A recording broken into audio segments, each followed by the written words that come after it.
एक वचन को निकालो, पहला कुरिन्थियां 11:28।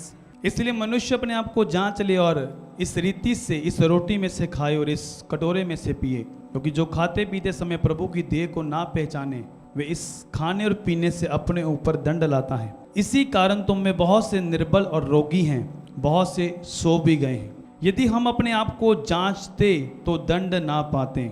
यहाँ पर पौलुस जो परमेश्वर का दास है वो ये बता रहा है कि तुम अगर इस रोटी को जांचते हुए, इस कटोरे में से अपने आप को जांचते हुए लेते, खाते पीते हो तो ठीक है। अगर तुम अपने आप को नहीं जांचते और इसमें से खाते और पीते हो तो तुम अपने ऊपर दंड लेके आते हो। इसी कारण तुम में बहुत से निर्बल और रोगी हैं। निर्बल का मतलब कमजोर। बहुत से तुम में कमजोर हैं, बहुत से तुम में बीमार हैं। बहुतों को ऐसे रोग हैं जो लोगों को बता नहीं सकते। चमड़ी के रोग हैं, स्किन डिसीज हैं, लीवर के रोग हैं, ब्लड के रोग हैं, हड्डियों के रोग हैं। पौलुस ये बता रहा है कि अगर तुम इस प्रभु भोज को, अपनी लाइफ को साफ करते हुए नहीं लेते हो, हर महीने तुम प्रभु भोज को लेते हो, तो तुम अपने ऊपर क्या लेके आते हो? दंड लेके आते हो। कितने मेरी बात को समझ रहे हैं? और अगर तुम इस प्रभु भोज को जांचते और परखते हुए लेते हो तो तुम्हारी जो बीमार सेहत है, जो तुम बीमार हो, तुम्हारी बीमारी सेहत में बदल सकती है, ये भी बताया उसने।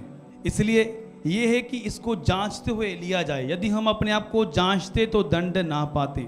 और अगर हम अपनी लाइफ को सही नहीं करते हैं, अगर हम चल रहे हैं प्रभु में, कोई बात नहीं, साथ साथ में पाप भी कर रहे हैं, साथ साथ में गलतियां कर रहे हैं, मन नहीं फिराया और ये सोचकर सिर्फ एक टैग लगा हुआ है कि बैप्टिस्मा लिया है, मेरे नाम के साथ मसीह लगता है, और एक टैग लगा हुआ है और साथ साथ में रीति रिवाज पूरा कर रहे हैं कि प्रभु भोज ले रहे हैं।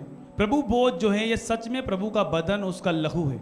और जब हम अपनी लाइफ को चेक करते हुए इसे लेते हैं, हमारे जीवन से वो रोग चले जाते हैं जो डॉक्टर ठीक नहीं कर पाए, जो मेडिसिन ठीक नहीं कर पाई। वो रोग इसे लेने के बाद जा सकते हैं यीशु मसीह के सामर्थी नाम में।